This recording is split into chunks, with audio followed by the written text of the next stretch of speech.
اللہ، اللہ کہاں ہے؟ اس نے کہا ایمان والی تھی، ایمان والی، ایمان والے کو کیسا ہونا چاہیے؟ اس نے کہا فی السماء، آسمانوں پہ۔ اور قرآن میں بھی سورہ ملک میں فرمایا انتم فی السماء، کس طرح ہے؟ امنتم من فی السماء، امنتم من فی السماء، کیا یہ لوگ اس ہستی سے، اس ذات سے بے خوف ہو گئے ہیں جو آسمانوں میں ہے، جو آسمانوں میں؟ اس نے کہا فی السماء۔ آپ نے فرمایا من انا، میں کون ہوں، میں کون ہوں؟ اس نے کہا انت رسول اللہ، آپ اللہ کے رسول ہیں۔ فرمایا اسے آزاد کر دو، یہ مومنہ ہے، یہ ایمان والی، اسے آزاد کر دو۔ عقیدہ کیا سامنے آیا؟ ثم استوى علی العرش کا عقیدہ سامنے آیا۔ یہ جو بات ہے کہ فلاں کے اندر بھی خدا ہے، فلاں کے اندر بھی خدا ہے، فلاں جگہ بھی خدا ہے، بھائی جھوٹ ہے سارا گھڑا ہوا۔ یہ کافرانہ عقائد ہیں جو گھڑے گئے، ان کا کوئی تعلق اسلام کے ساتھ نہیں، اللہ کی کتاب اور قرآن کے ساتھ اور حدیث کے ساتھ اس کا کوئی تعلق نہیں۔ اس لیے جو صفت اللہ کی ہے کسی بندے کے اندر ماننا کیا ہے؟ شرک ہے، اس کو شرک کہتے ہیں۔ میں ایک کا ذکر کرتا ہوں، سب کو پتہ ہے نا، سورہ البقرہ کی اندر جو آیت آئی ہے جسے آیت الکرسی کہتے ہیں، اکثر لوگ نماز پڑھنے کے بعد نا پڑھ کر پھر سینے پر پھونکتے ہیں، پڑھتے ہیں نا، اکثر لوگوں کو یاد ہوتی ہے اللہ لا الہ الا هو الحی القیوم۔ سنی ہے؟ پڑھی ہے کبھی؟ کیا مطلب ہے اس کا؟ اللہ ہے، کوئی اس کے سوا الہ نہیں ہے، کوئی اس کے سوا خدا نہیں ہے، کوئی اس کے سوا مشکل کشا نہیں ہے، کوئی اس کے سوا حاجت روا نہیں، یہ بتایا گیا ہے۔ اللہ لا الہ الا هو الحی القیوم، وہ الحیو ہے، ہمیشہ سے زندہ ہے، ہمیشہ زندہ رہے گا۔ کیا کوئی مخلوقات میں سے ہے؟ سوچ کے بتائیے گا۔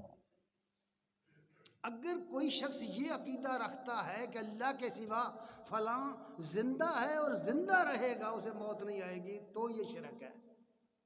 کیا سمجھے؟ خلیفۃ الرسول ابو بکر صدیق رضی اللہ تعالیٰ عنہ، خلیفہ بلا فصل، نے جو خطبہ ارشاد فرمایا تھا وفات النبی کے موقع پر، اس میں یہ جملہ آیا کہ لوگوں تم میں سے جو اللہ کو مانتا ہے، اللہ کو عبادت کرتا ہے، وہ سن لے حی لا یموت، وہ زندہ ہے، اسے موت نہیں آئے گی۔ کیا سمجھے؟ جہاں موت ہو وہاں زندگی نہیں، جہاں زندگی ہے وہاں موت نہیں، یہ بنیادی اصول ہے۔ الحی، اگر اللہ تعالیٰ کے ساتھ شرک سے بغیر آدمی مر گیا، اس کی توحید کا عقیدہ اس نے قبول کیا اور سمجھ لیا، نبی کریم صلی اللہ علیہ وسلم نے فرمایا ہے من قال لا الہ الا اللہ، ایک حدیث میں ہے من شاہدہ لا الہ الا اللہ، جس نے اس بات کی گواہی دی کہ اللہ کے سوا کوئی خدا نہیں ہے، کوئی الہ نہیں ہے، فدخل الجنہ، وہ جنتی ہے۔ پھر ایک لمبی حدیث میں فرمایا کہ وہ جنت میں جائے گا، ہر مومن جنتی ہے، ہر مومن جنتی ہے، بشرطے کہ وہ مومن ہو۔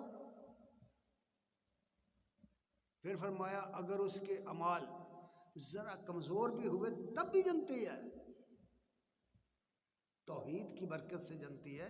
اس لیے یہ فرمایا گیا ہے کہ تم جانتے بوجھتے اس کی زمین پر رہ کر، اس کی آسمان کے نیچے رہ کر، اس کی دھوپ تاپ کر، اس کی ہوا کھا کر، اس کی نعمت استعمال کر کے غیروں کو خدا مانتے ہو، حاجت روا مانتے ہو، اللہ کے ند مقرر کرتے ہو، اللہ کے ساتھ اس کی ذات میں، اس کی صفات میں، اس کے حقوق اور اختیارات میں شرک کرتے ہو.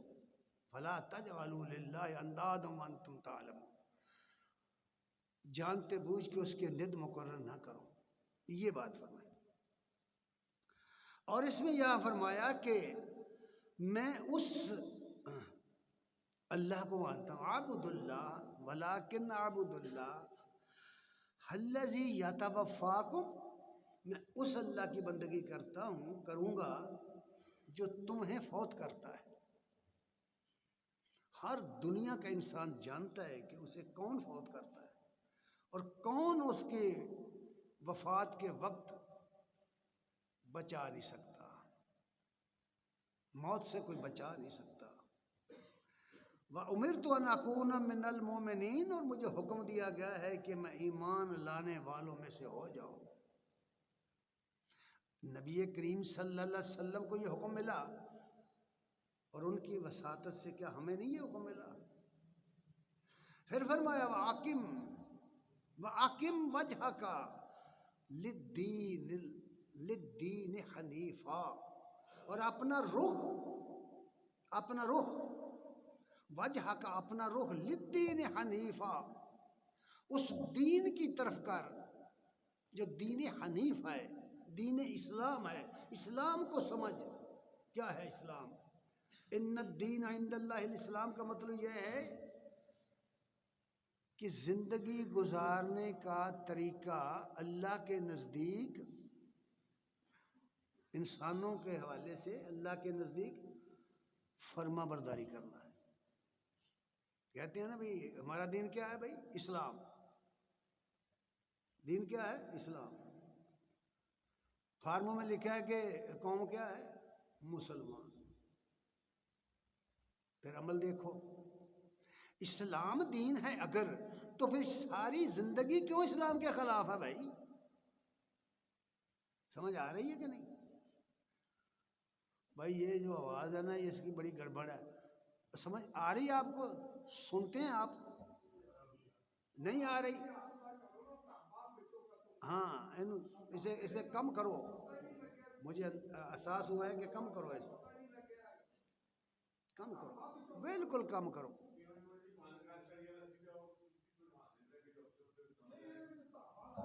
چلو بس بس بس بس بس بس تھوڑی سی کرو.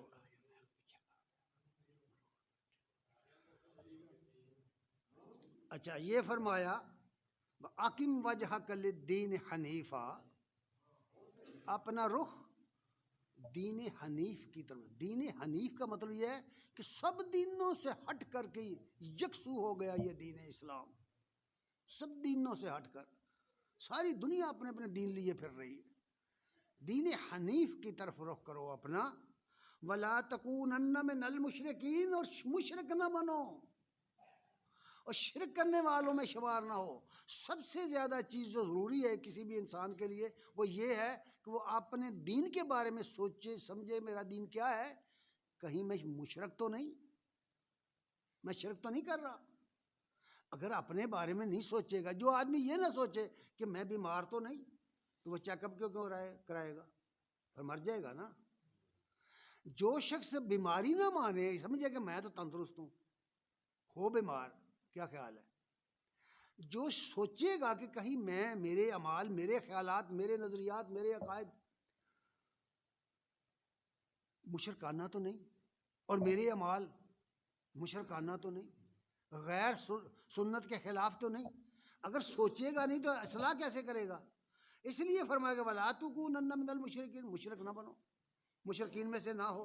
وَلَا تَدْعُ مِن دُونِ اللَّهِ مَا لَا يَنْفَعُكَ وَلَا يَضُرُّكَ.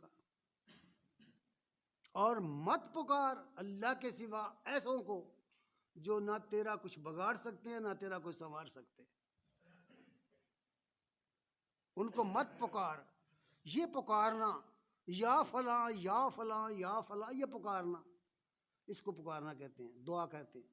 یہاں لفظ تدعو ہے، مت اللہ کے سوا کسی اور سے دعا کر، یہ بات آئی، اے فلاں میری مدد کر، اے فلاں میری مدد کر، یہ بات سمجھائی گئی ہے۔ ایسوں کو مت پکار جو نہ تجھے نفع دے سکتے ہیں نہ تیرا کچھ نقصان کر سکتے ہیں۔ فَإِنْ فَعَلْتَ، اگر تو نے ایسا کیا، فَإِنَّكَ إِذًا مِّنَ الظَّالِمِينَ، تو تیرا شمار ظالموں میں ہوگا۔ کیا سمجھے بھائی؟ لقمان علیہ السلام نے اپنے بیٹے کو نصیحت کرتے ہوئے فرمایا تھا نا، ان الشرک لظلم عظیم، شرک ظلم عظیم ہے۔ یہاں اللہ تعالیٰ نبی کو مخاطب کر کے فرما رہے ہیں وَلَا تَدْعُ مِن دُونِ اللَّهِ مَا لَا يَنْفَعُكَ وَلَا يَضُرُّكَ فَإِنْ فَعَلْتَ فَإِنَّكَ إِذًا مِّنَ الظَّالِمِينَ، اگر ایسا کیا تو شمار ظالموں میں ہو جائے گا۔ بس کرنا، ٹائم ہو گیا، ٹائم ہو گیا۔ چلیے پھر سنیے نبی صلی اللہ علیہ وسلم کا عمل سنیے، قول سنیے۔ عبداللہ بن عباس رضی اللہ تعالیٰ عنہ بیان کرتے ہیں کہ رسول اللہ صلی اللہ علیہ وسلم کا طریقہ یہ تھا، وَقَالَ النَّبِيُّ صلی اللہ علیہ وسلم اِذَا قَامَ مِنَ اللَّيْلِ فَتَہَجَّد، تہجد کے وقت جب اٹھتے، نماز میں کھڑے ہوتے، قال اللہم لک الحمد، یوں دعا کرتے۔ میں اس کا اب ترجمہ پڑھ دیتا ہوں۔ اے اللہ، ہر قسم کی حمد و ثنا تیرے لیے ہے، یہ عقیدہ ہے۔ ہر قسم کی حمد و ثنا اللہ کے رسول دعا کر رہے ہیں، اللہم لک حمد، لک الحمد، ہر قسم کی حمد و ثنا تیرے لیے ہے۔ انت نور السماوات والارض ومن فیہن، تو ہے روشن کرنے والا زمین اور آسمانوں کو، تو ہے ہدایت دینے والا، رہنمائی دینے والا زمین اور آسمانوں کو اور ان ساری مخلوقات کو جو اس کے اندر ہیں۔ وَلَكَ الْحَمْدُ، حمد تیرے لیے ہے۔ انت قیم السماوات والارض ومن فیہن، تو ہی ہے جس نے زمین اور آسمانوں کو قائم کر رکھا ہے اور ان چیزوں کو بھی جو اس کے اندر ہیں۔ وَلَكَ الْحَمْدُ، حمد صرف تیری ہے۔ انت الحق، تو ہی حق ہے۔ وعدک الحق، تیرا وعدہ حق ہے۔ وقولک حق، تیرا کلام حق ہے۔ ولقاؤک حق، تیرے حضور حاضری حق ہے، تیرے سے ملاقات حق ہے۔ والجنت حق، جنت حق ہے۔ والنار حق، دوزخ پر حق ہے۔ موجود ہیں، قرآن میں ہے اعدت للمتقین، جنت مومنوں کے لیے، متقین کے لیے تیار کر کے رکھی گئی ہے۔ دوسری جگہ ہے اعدت للکافرین، جہنم کافر منکروں کے لیے تیار کر کے رکھی گئی ہے۔ قرآن پڑھو، پتہ چلے کیا ہے۔ والساعۃ حق، قیامت کا آنا حق ہے۔ والنبیون حق، انبیاء کی آمد حق ہے۔ ومحمد حق، اور محمد الرسول اللہ صلی اللہ علیہ وآلہ وسلم کی رسالت پر حق ہے۔ اور پھر فرمایا اللہم لک اسلمت، اے اللہ میں تیرا مطیع ہوں، میں تیرا فرما بردار ہوں۔ وعلیک توکلت، میں تیرے اوپر بھروسہ کرتا ہوں۔ وبک آمنت، میں تجھ پر ایمان لایا ہوں۔ وإلیک انبت، اور میں تیرے حضور جھکتا ہوں، میں تیرے سوا نہیں جھکتا کسی کے سامنے۔ وبک خاصمت، میں دشمنوں سے تیری مدد سے لڑتا ہوں، تیری مدد سے دشمنوں کا مقابلہ کرتا ہوں۔ وإلیک حاکمت، میں تجھے حاکم مانتا ہوں۔ الیس اللہ بأحکم الحاکمین۔ پھر فرمایا فاغفر لی، مجھے بخش دے۔ سناؤ بھائی، ایمانداری سے بتاؤ، میری اور آپ کی کوئی حقیقت ہے؟ جی اللہ کے رسول نماز میں کھڑے ہو کر تہجد کے وقت کہہ رہے ہیں یہ دعا کر کے فاغفر لی، مجھے معاف کر دے، مجھے بخش دے، فاغفر لی ما قدمت و ما اخرت، جو عمل میں کر کے آگے بھیج چکا ہوں وہ معاف کر دے، جو پیچھے چھوڑ رہا ہوں وہ معاف کر دے۔ ہر عمل کا رد عمل ضرور ہے، ہر عمل کے اثرات ہیں۔ قیامت کے دن جو کچھ ہم نے آگے بھیجا وہ بھی آئے گا سامنے، اور جو پیچھے چھوڑا وہ بھی آئے گا سامنے، اس لیے کہ ایک آدمی کے عمل کے اثرات صدیوں تک چلتے ہیں اور لاکھوں انسانوں کو متاثر کرتے ہیں۔ سمجھے کہ نہ سمجھے؟ اگر اس مسئلے کو آپ سمجھ لیں تو پتہ چلے گا کہ کیا وجہ ہے کہ وہاں موت نہیں، سزا بڑی لمبی ہے، جنت بڑی لمبی ہے۔ اس کی وجہ کیا ہے کہ ہم نے جو اثرات چھوڑے پیچھے اعمال کے وہ بہت زیادہ ہے۔ پھر فرمایا وما اسررت، جو میں نے چھپے ہوئے گناہ کیے، گناہ نہیں کیے نبی نے، اس گناہ نہیں کیے، وما اسررت وما اعلنت، جو کچھ میں نے اعلانیہ کیا، جو کچھ میں نے پوشیدہ کیا، اللہ مجھے معاف کر دے۔ انت المقدم انت المؤخر، تو ہی پہلے تو ہی آخر میں، والاول والآخر والظاہر والباطن ان اللہ علی کل شیء قدیر۔ تو ہی اول، تو ہی آخر، تو ہی ظاہر، تو ہی باطن، تو ہی ہر چیز پہ قادر ہے، ہر چیز کو جاننے والا ہے، تو ہر چیز کو، واللہ کل شیء علیم، ہر چیز کو جاننے والا ہے وہ اللہ۔ یہ ہے ہمارے نبی کا عمل، یہ ہے ہمارے نبی کی دعا، ہمیں بھی تو پڑھنی چاہیے، یاد کیوں نہیں کر سکتے؟ پھر فرمایا لا الہ الا انت، تیرے سوا کوئی خدا نہیں ہے۔ نبی صلی اللہ علیہ وسلم فرما رہے ہیں حضرات یہ ہے قرآن کا پیغام انسانوں کے نام۔ سورہ ابراہیم کی آخری آیت میں فرمایا ھذا بلاغ للناس، لوگوں کے لیے یہ اللہ کا پیغام ہے۔ کس لیے ہے؟ لِيُنذَرُوا بِهِ، تاکہ اس کے ذریعے، اس قرآن کے ذریعے لوگوں کو خبردار کر دیا جائے۔ وَلِيَعْلَمُوا أَنَّمَا هُوَ إِلَٰهٌ وَاحِدٌ، اور وہ جان لے کہ اللہ کے سوا کوئی الہ نہیں ہے۔ اور آخری بات جو فرمائی، گرہ میں باندھ کے لے جانا، آخری بات قرآن کی یہ آیت وَلِيَذَّكَّرَ